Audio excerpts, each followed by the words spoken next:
Hello, beautiful people, and welcome to another segment of Complete Wellness with Cindy, the Busy Woman Cheerleader. I am so super excited today, as usual, because we have another guest. But first, let's do some housekeeping. The power quote of today is: a person often meets his destiny on the road he took to avoid it. And that comes from Juan de la Infante. So, without further ado, I'd like to introduce to you Debby Krusz. Debby is a dream pollinator, and that's an interesting title, but I will let her explain what that is. Oh, thank you so much for having me, Cindy. Yes, the Dream Pollinator is very exciting. I believe that dreams are on your heart for a reason, and they were given to you because you were divinely and uniquely made.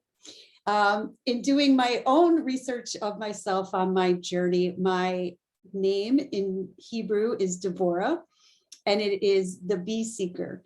So bees are pretty cool insects, and what they love to do is to make everything around you beautiful, because if you see beautiful things, it makes you feel good and it makes you successful and positive, and that's what they want. They just want to make you happy, powerful, successful, and the most positive version of yourself. So I feel like I've been given that mission from the bee. They're my mascot, and to help people find that dream that's on their heart, and let's pollinate it. Let's let it bloom. Let's get it out there and get you full-fledged into your dreams. That's awesome. That is absolutely awesome. So tell us a little bit about your history. What made you actually choose this as an occupation, as a business, as something that you wanted to grow and flourish from seed to fruition? Tell us about it. Yeah, so I was in corporate America for over 25 years. And every level that I went up, I just felt unfulfilled. And it just didn't feel right to me. And I felt, my voice in my heart say, you should leave and start writing. So I believe that God was speaking to me. I left and I wrote 3 books in 9 months. And I realized they were all just about being on a journey and really following your dreams, even if you realized it or not, and just know that you're always loved and protected. And I didn't realize that was just such a strong theme in all 3 of these books. So I looked at my career, what I felt I was really good at, and what fulfilled me in all these jobs that I had. And I did some homework, and I realized that I promoted over 550 people in 4 years just by getting to know them, learning what they're about, learning what their dreams were, and realizing what their potential was, and being able to put them into either a different position or help them become a better version of themselves, help them to get further education, help them work on relationships, and a career always falls into that. So I wanted to incorporate those programs that I wrote while I was in corporate America to get people to this next level. And I decided to become a certified dream manager, which is pretty exciting. And I just put my own little flair to it and call it the Dream Pollination Project. And, we really work on all of those things that are roadblocks, if you believe it or not, of, I'm unhappy in my relationships. I'm unhappy with my job. I wish my finances were in a better place. I wanted to get more education because I would like to do this profession. So we work on refining yourself to get to all the core things that are standing in your way. And even if you think that, I'm flourishing in this, I have a great career and I have a great relationship, that's wonderful. That's amazing. So it's just sort of, hey, you're in a good place here, you're in a good place here, but you're not hitting your dreams. So we have to figure out what that looks like. So it's building a roadmap of your dreams and putting together a solid plan, and all along the way hitting these goals of getting you to be the best version of yourself. That's awesome. That's awesome. What are some of the key techniques or I would say processes that you use to help someone identify their goals or their dreams? Well, what I like to start off with everybody is what I call a dream storming session. So what we do is just kind of jog through what dreams could look like, what some popular dreams are, and just start making a list of your top 100 dreams that you've like, oh, I always wanted to travel there. Oh, I would love to drive this car. Oh, I would love this kind of house. Or I wanted to do this job, or I have this goal. So really putting it together and putting it into categories, and then kind of picking out the ones that speak to you the most and going through what the roadblocks may be.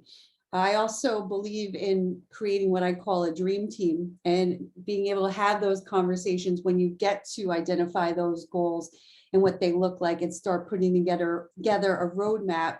You've been an investment to yourself and working on this, and it's your excitement. But when you go to approach other people around you, they may not understand, Yeah. so when you're like, hey, I'm leaving my job, and you're like, what? No, you're not, you're crazy. So, you're going through that whole dream crushing phase, which most people, that's their stopgap, is right there, is that dream crushing phase. And a lot of times people are so afraid of their dreams, they know exactly who to go to first, because they are afraid themselves. So they want somebody else to be on their team to say no. But it's like, well, then maybe that's not your dream. Maybe your dream is different. Maybe it looks different. So it's really identifying in yourself what your real fears, and how to put it out there of, do I really want this, or do I not? And who's going to be on my team to help support me? Who's going to be my first line of defense to help me on my dream, or who's going to crush me? So, you just want to know who's there and who's not. I know somebody automatically, when I presented it to them, said, oh, does that mean I have to go home and divorce my husband? And I'm like, no, I'm not saying that at all. No. Just know that your spouse might be the first person to say no. And that's why we want to put you in the right place with the right tools, that you're creating the right path for this dream. You have the resources, you have it planned out. So when you go to your family, your friends, your spouse, and you have this excitement, that you have the backup of, I have a plan and I have a dream that I'm working on, and I want you to be on my team. And this is what it looks like. And this is how we're going to do it. So that is part of the beginning process. That's the most, gets people all excited and energized. And then we have to do the hard work of, where are your strengths and weaknesses, and what are things that you need improvement on? If you want to go on a trip that's, climbing Kilimanjaro, or, on a hiking tour across Europe for a month, are you in the best health to do that? Have you ever done that? What skills do you have that you need to do? Just the conditioning of getting you there. And, it's exciting. It's exciting to watch people grow, and excite people to actually be getting into their dreams instead of watching them on the shelf. Right. That makes a lot of sense. So in recognizing dreams, what part do you think of faith plays in that? Because a lot of times when you're trying to transition a person that's been dormant into a person that can actually bring that dream or hope or aspiration into fruition, how do you think having faith or faith plays into a person actually realizing their dreams? I think faith is everything. I think faith is the whole part of it. I think people are afraid of faith and don't realize how much faith they have. They just use different vocabulary to describe it. And you know what? I think God is a food court. We all get nourished the same way, but we all taste it, see it, feel it, and consume it in a different way. But God loves us no matter what format he comes to you. And people that say they don't have faith, I find that they really have a lot of strong faith. They just are talking about it in a different way. Right. So to be, like saying that's a coincidence, it's like, well, I say it's God putting you in the divine right place at the right time. You want to say coincidence, if that works for you. Right. Okay. Right. It's how you define it, right? Exactly. So, every language says hello in a different way, but it all means the same thing. So I don't get mad at people that think that faith has nothing to do with it, because to me, it's like, you do have faith, you just look at it differently. Right. And it's, faith is in all of us, and we just identify it in a different way. So, anybody of every religion, or if, they don't know what their religion is, they're always welcome to come and be part of my Dream Pollination program, because I know that they can find faith in however way it speaks to them. Makes a lot of sense. I totally agree. The funny thing is, when you made mention earlier about writing that many books in 9 months. So, true story. My most recent book, The Busy Woman's Guide to Holistic Health and Wellness, How to Fuel Your Work-Life Balance Without Losing Your Power, Purpose, and Passion. That was one of those faith jumps for me.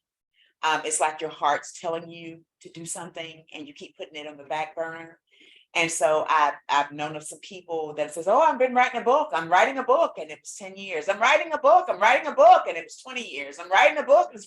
And it's like, oh my God, I'd lose my thought, after a certain period of time. It's almost as if to say, once you're actually motivated or you receive those divine instructions as to what to do, the time is actually cut. It's almost like redeeming the time. What would have normally taken a person maybe 10 years or 9 months for one versus 3. I feel like when you actually know your purpose, or you've received clear instructions of a path that you should be taking at that time, it's like it's expedited. It's like it's expedited.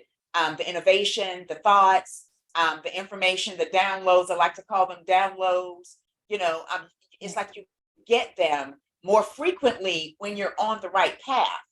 However, when you're not on the right path, and I'm not talking about one religion versus the other, I'm talking about direction. I'm talking about, running at your dreams, letting them manifest, letting them come from the top shelf and the book bag that's been in the bottom of the drawer since 1976. Just, coming from there to life. When you're not on the right path, or you're not operating in your lane, because sometimes in the society and the world that we live in now, a lot of people are comparing themselves to other people. A lot of people are looking at other people's outside for what they put on social media, on the internet, blah, blah, blah. And they're comparing themselves to that. And you should not compare yourself to that, because each individual person is unique with their own unique strengths and weaknesses. So in mentioning writing a book and that writing so many books in that many times, tell us about that. I'm just curious. Tell us about that, how it came so quickly, and what you were feeling at the time to be able to spew out that many books. Did you publish those books? Yes. Awesome. So to be able to spew them out, because me personally, mine was 45 days. And I think I probably spent the first 15 saying no. Yep. Because I've never aspired to be an author. I've been an accountant for almost 30 years. I'm a business finance coach. I've helped a lot of businesses behind the scenes. And so now for me to take that step and open my mouth and come from behind the scenes and be heard and seen, besides just cheering people on, from behind the scenes, it's a different, it's hard to explain to people sometimes. But then when you find someone that's like a kindred spirit that did something in a short amount of unrealistic time to the average person, you just like to get their intake. What was that like for you? What were your thoughts, and what was that process like for you to spit those many things out, 3 books in 9 months? Yeah. Well, yeah, I didn't set out to be an author as well. I was in corporate America, and I did some writing.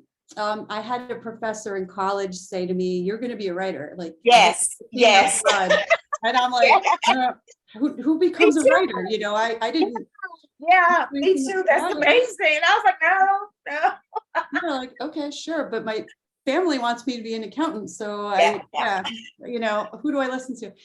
So I had no plans of it, but I did find myself a few times saying, I'm going to write a novel, and I know it's going to be big. And I did write one when I was in my early 20s, and for many reasons, it's disappeared. And when I tell you it had 100 backup plans and all of them failed. Wow. So I always had that dream in my heart of rewriting that story. When I went to start writing, I had no idea. I mean, they sounded so stupid when I was writing, and I threw away at least 40,000 words, if not more, of the first novel I went to write. And I knew that I needed direction, and exactly what you said, it's like if you're on the right path, those doors start to open. So I got an editor that was very helpful, and she put me on the right path of putting together a proper outline.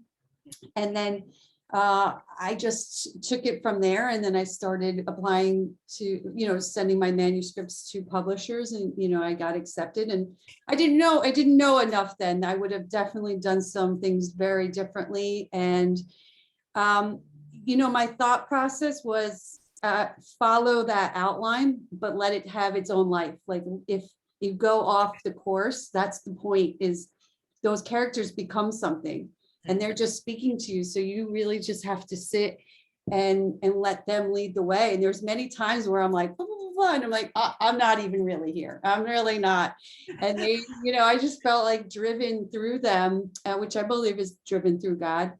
And I wanted to do more with that. So right now I'm actually in an opportunity where I'm writing another novel. But I was approached to, why don't you not write it as a novel and write it as a screenplay for a movie? And finding that process to me makes a lot more sense, because it's describing a scene and then having the dialogue, and describing the scene and having the dialogue. And, and it's a lot. I think I could put more direct technical together in that than be the creative side, which I have learned to be that creative as well, but I'm more in, want those details to be seen, where I'm like, I don't know if everybody could see the details that I could see, but in a screenplay I could put all those details in, of why this scene is so important. And I'm loving that journey so much more. And again, that was an avenue that, yeah, sure, a movie would be great, but I in my head had it like, it has to go to be a novel first, and then it becomes a bestseller, and then somebody's going to want to make it into a movie, instead of just somebody connecting with you on Instagram and is like, hey, I have a really great idea. And you're like, that skips me through a whole lot of hoops that I didn't need. So yeah, I mean, I believe that I was given this mission for a reason, to continue to be writing, and it's opening doors for me. And I noticed when I try to go on my own path of, no, I shouldn't be writing, I should be doing something else. Like I should go and do more consulting work, and I should walk away from coaching people, and I try to pick up other projects, and then I waste, or what I feel is wasting time going down these avenues of being like, I'm just going to do this project, just spinning wheels, and it just, those projects are just die, and it's like a distinct wall. But then I'm like, well, I wasn't listening, and I'll go into a meditation and prayer, and I'll get the message of, you're not listening to your mission. That's why none of this is working out. You're not listening to the mission. The mission is to be writing. And well, if you're writing, do you notice how I take care of you? And when you're not writing, do you notice how I'm not taking care of you? That's awesome. And your coaching is part of the writing, where you're speaking to people about what you write about. You're telling these stories, and you're helping inspire other people to get to their dreams, to stay and trust in God, and to trust in themselves, and to know that their path is always guided. So it all is full circle. I just somehow like to have my balloon and cotton candy, and I get lost somewhere. Oh no, I'm having too much fun. This seems wrong. No. That's funny. That's amazing, but so true. Absolutely amazing, but so true. So the busy woman's question of the day, with the things that you do, the different books that you have going on, your businesses that you're going through, the way you're switching over to another career, all of this stuff there, or have switched over to another career. What do you do to find balance? What are your secret little things that you do?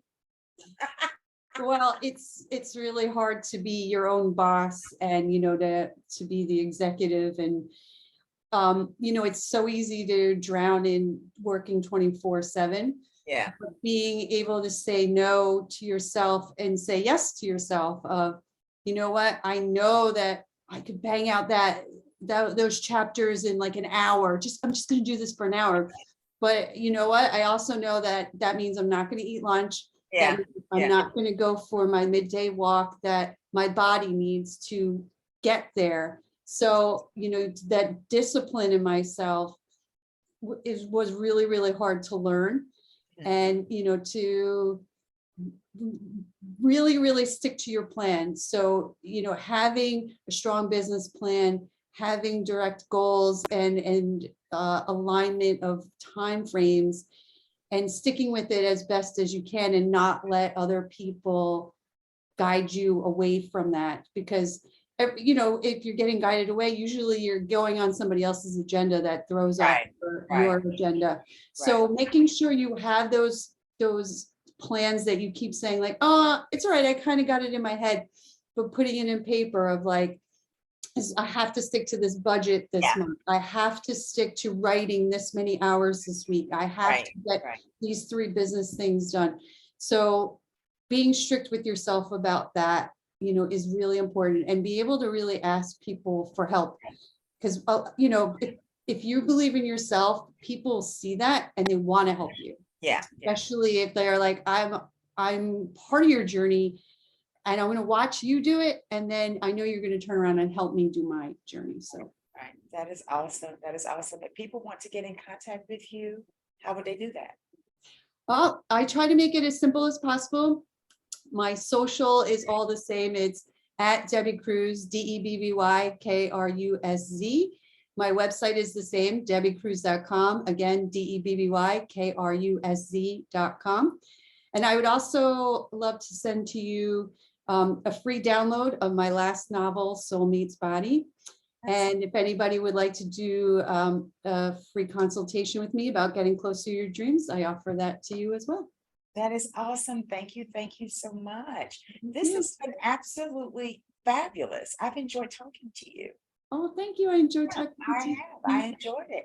So that is all for now. We will definitely connect again, and stay busy, stay blessed.